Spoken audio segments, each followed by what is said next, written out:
In today's video, I'm going to teach you how to set up and run Clawdbot on your PC and keep it online 24/7.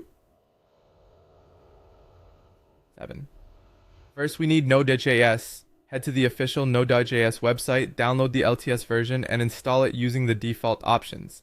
LTS stands for long-term support, which is the stable choice for most users. When the installer finishes, open your terminal or command prompt and confirm everything worked by typing node.jrv and then npm or shv.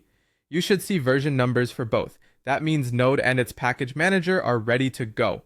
Next, install Git. Visit the Git website, download the installer, and accept the defaults unless you have a specific reason to change them.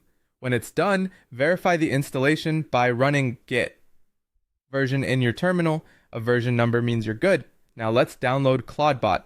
If you prefer Git, navigate to the folder where you want the project and run git clone followed by your Clawdbot repository link. Then change into the project directory with cd Clawdbot. If you'd rather not use Git, download the zip from GitHub, extract it, open a command prompt inside that folder, and again make sure you're in the Clawdbot directory. If your path has spaces, quotes around the path can help. With the project open, install the dependencies by running npm install. This reads the project's package JSON and pulls down everything the bot needs. Next, add your Discord bot token. Depending on the project setup, you'll use either a .env file or a config.json file.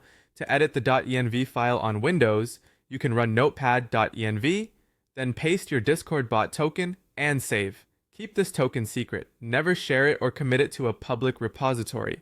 Start the bot by running node index.js. If everything is configured correctly, the bot should now be online.